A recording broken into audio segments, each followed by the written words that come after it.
Pranks can be a fun way to get a reaction out of your friends, and sometimes even strangers, depending on how harmless the event actually is.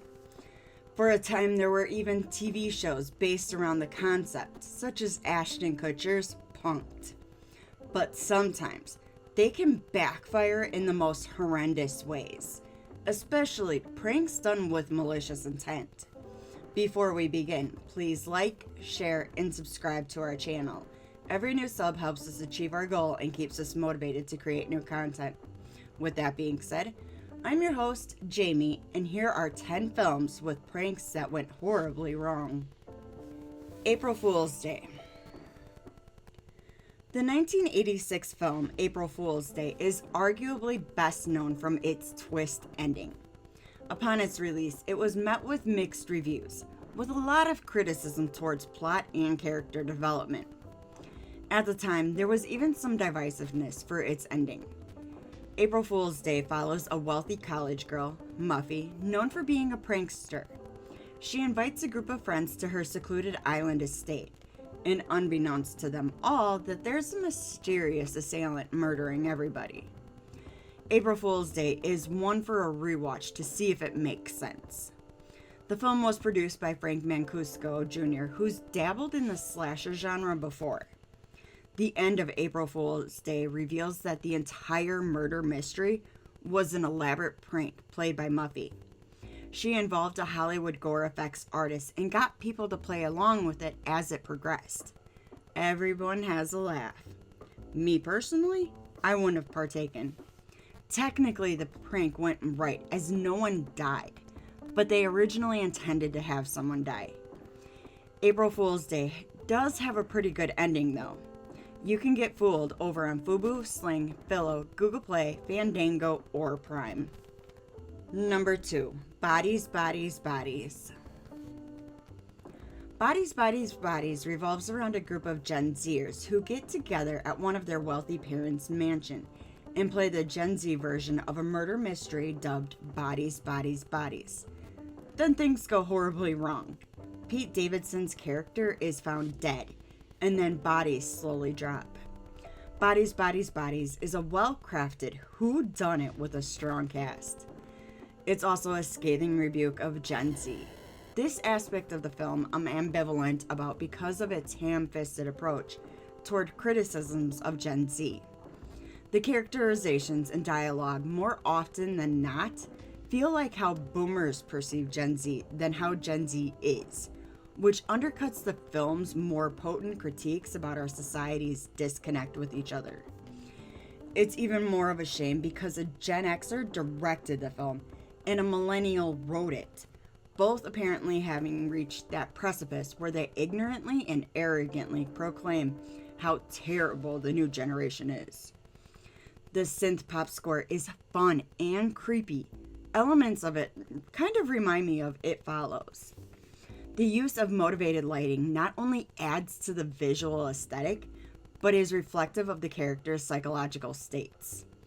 The use of variety of flashlights as lighting for part of the film create an atmosphere of claustrophobia and further highlight a sense of disconnect between the characters. Bodies, Bodies, Bodies is a well-made film with one of the best twists in recent memory, which is that David's death was a tragic accident. He was playing with a sword, attempting to do a trick, slicing a bottle, accidentally slashing himself in the process. The rest of the deaths were panic and paranoia induced. You can catch Bodies, Bodies, Bodies on Prime, Fandango, and Google Play. Number 3. Trick or Treat. 2007's anthology horror that was written and directed by Michael Daughtry is one that needs to be mentioned when it comes to pranks. There's a lot to unpack in this film, but we're just going to focus on the pranks. One of the pranks sees Laurie, played by Anna Paquin, as she's dressed as Little Red Riding Hood, as she's trying to find her first.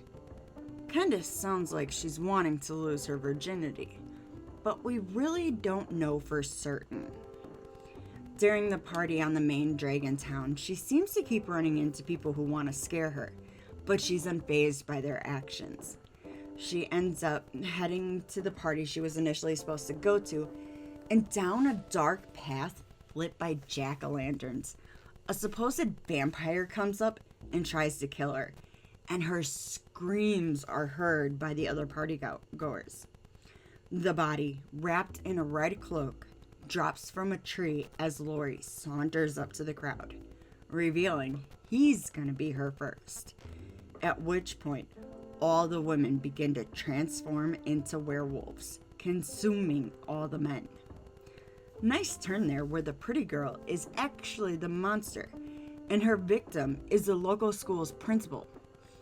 He's not innocent either, considering earlier he sat on the porch with one of his students, Charlie, who was smashing pumpkins and stealing candy. The principal encourages Charlie to eat the chocolate, which he does, but shortly after starts projectile vomiting what looks to be chocolate. At least that's what I saw at first, until more light was shed on the matter, revealing the crimson streaks down the stairs and across the principal's shirt. Poor Charlie just wanted his chocolate bar, but somebody should have checked it for razor blades or poison. The principal was definitely not in the right mindset. But the story continues as we see a group of kids gathering jack-o'-lanterns and trick-or-treating. They come across a house with tons of them and invite the quiet girl to come with them. They take her to the local rock quarry, where the devilish little girl, dressed like an angel, tells the story of how 8 children lost their lives due to a bus accident. 3 of the kids head down first, and when the elevator comes back up, the other 2 go with the remaining pumpkins. Once they're down there, they hear screaming like their friends are being viciously murdered, and some zombie-like creature erupts from the ground, scaring the quiet girl into a state of panic. They decide to gather the things they left behind when the real creatures come out to play, as the group is chased back to the elevator.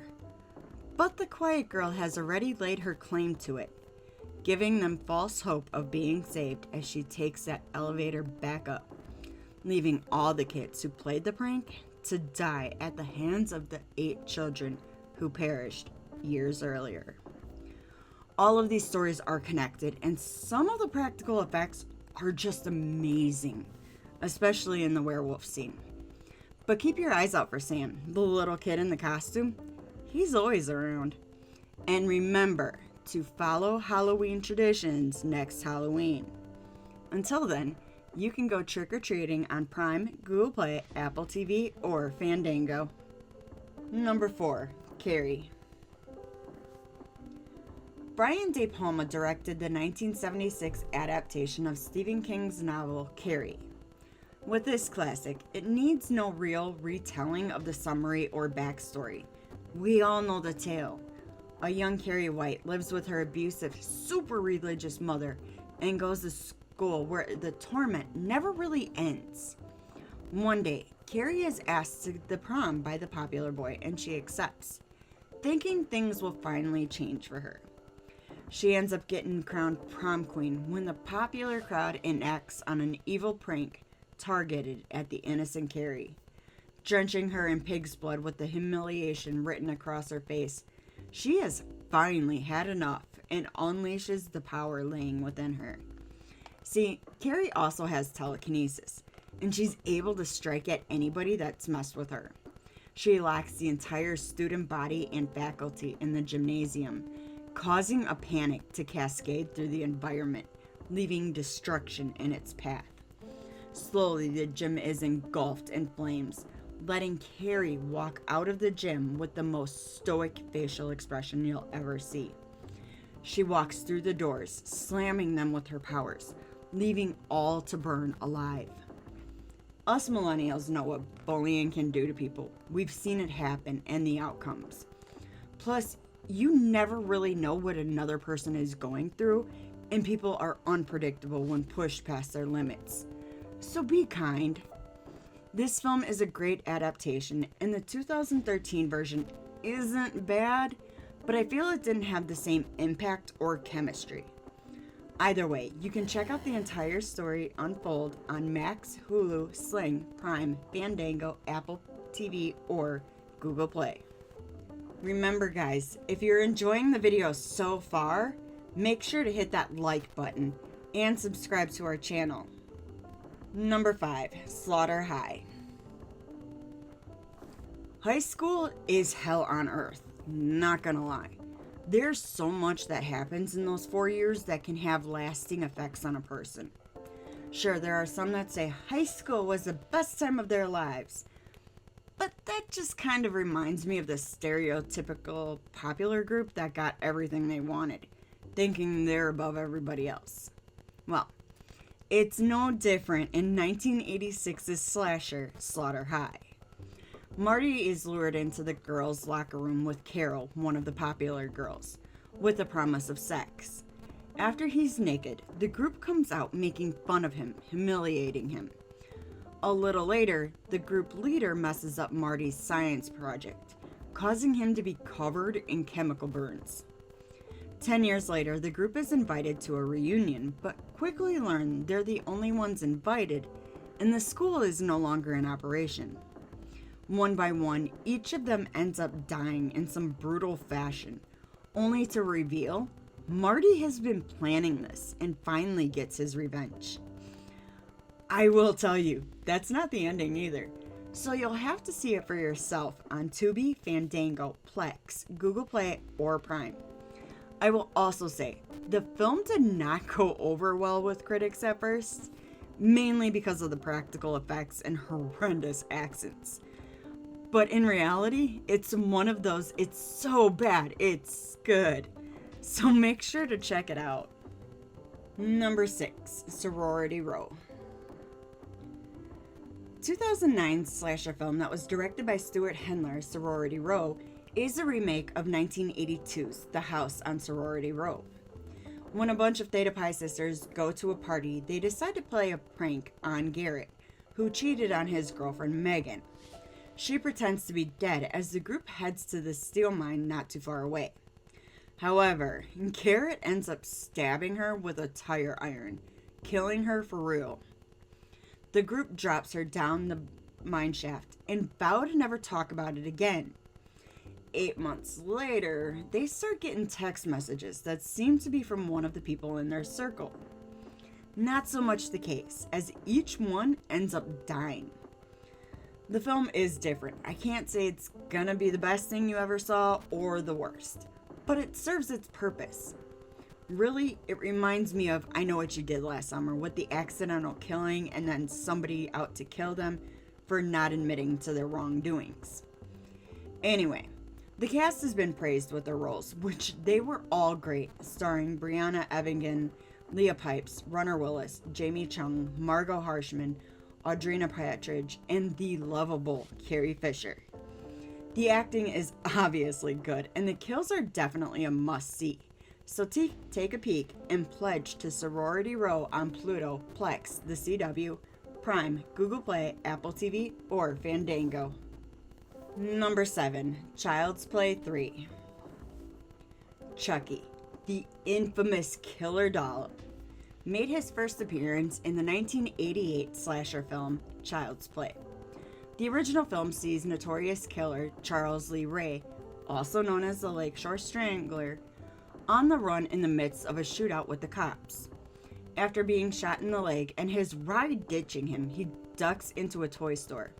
He's shot again, fatally, by the cops while in the toy store.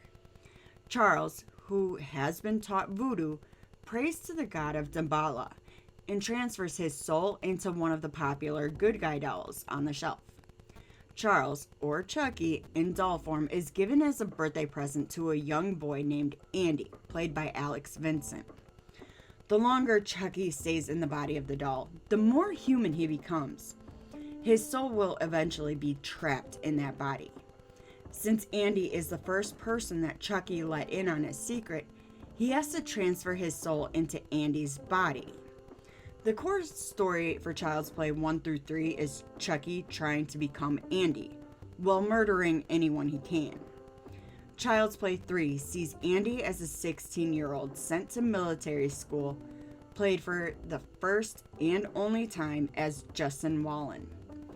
Chucky possesses a new good guy doll recycled from old parts, which resets all that voodoo again, because...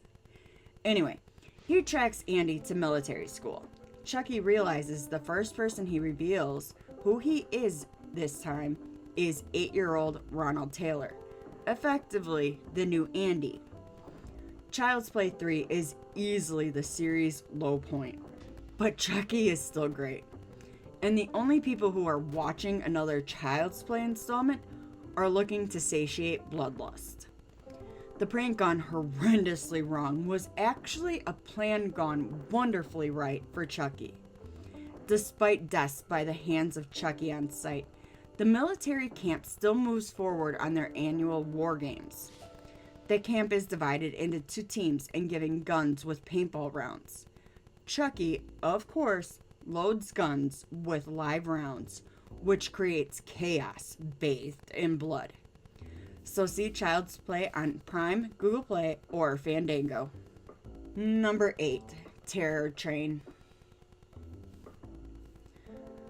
Roger Spottiswoode had his directorial debut in 1980 with this epic cult classic slasher film. At a fraternity's New Year's Eve party, a pledge is lured into a room by Alana with the promise of sex.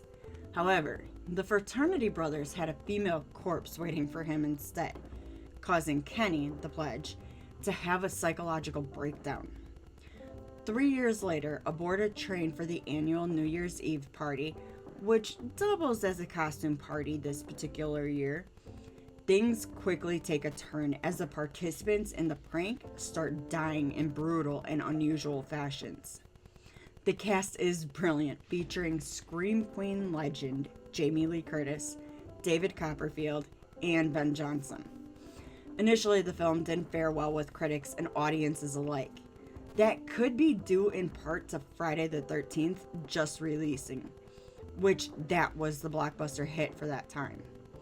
However, years later, it's revealed that this is actually a film worth seeing, with intelligent characters and progressive in its casting. And yes, the film was remade in 2022, but I feel it just doesn't live up to the original. So enjoy the cult classic over on Tubi, Plex, Fubu, Apple TV, or Prime before it derails. Number 9, Prom Night 2, Hello, Mary Lou. In 1987, Bruce Pittman directed the sequel to 1980's Prom Night, which left people wondering how everything is connected. Which I'll tell you, it's only because the events that happen are all at the same school. So Mary Lou was on her way to become the prom queen in 1957, but because she cheated on and broke up with her boyfriend, he decides to throw a stink bomb on stage as she's being crowned. The fuse ends up igniting her dress, causing her to burn alive as everybody watches, completely horrified. 30 years later, her ghost is set free and starts her revenge plan, killing those that killed her or left her to burn. Mary Lou's ghost ends up possessing Vicky, and soon Vicky is the one doing Mary Lou's bidding. I think I find the little facts about this film more interesting, such as several of the characters are named after popular horror directors and cult figures. Sure, the film did not sit well with critics, but in recent years, it's gained more popularity. I mean, it's an 80s slasher. Need I say more? This is a story you need to witness on Peacock, Tubi, Pluto, Sling, Crackle, Redbox, Fandango, Plex, Prime, Freevee, Fubu, AMC Plus, Philo, Google Play, or Apple TV before prom night once again happens. Number 10, Catacombs. David Elliott and Tom Coker directed this 2007 horror film starring Shannon Sossamon and one of my favorite women, Pink. We follow Victoria as she travels to Paris to visit her sister Carolyn. After a day of shopping around Paris, the two head to a rave at the catacombs. Victoria decides she doesn't want to go skinny dipping and starts to head back to the rave, and Carolyn ends up meeting up with her. Carolyn is abruptly pulled away, leaving Victoria to believe she came face to face with the Antichrist killer and her sister's dead body. Victoria ends up getting knocked out a little later and wakes up to find another person with her, but Victoria doesn't believe he's worth a risk. As she finds her way to the exit, she learns it's blocked, but Carolyn comes out, revealing everything was just a prank. Riddled with anxiety, fear, and stress, she kills Carolyn and her remaining friends with a pickaxe. Not gonna lie, but this is a horrible prank to play on somebody, especially if they have anxiety problems or anything else. And for a sister to do that, man, that's cruel. But let me know your thoughts after you check this out on Tubi, Pluto, Fandango, Plex, Fubo, Prime, Google Play, or Apple TV. Thanks for checking out the video. Did we leave any films off the list? Let us know in the comments. If you enjoyed the video, please like, share, and subscribe to our channel. Don't forget to tap that bell icon to stay up to date with our latest releases. You can reach out to us on Twitter or X at StudiosFat, or chat with us on Discord, linked below. We're also now on Blue Sky. You can find us at studiosfat.bsky.social, which will also link below. If you're really enjoying our content and want to help support us, click that join button for exclusive content, rewards, and perks. Make sure to check out our very own merch store located at fatninja.shop. All proceeds go towards our next film project, so we'd greatly appreciate it. I've been your host, Jamie. Thanks again. See you in the next one.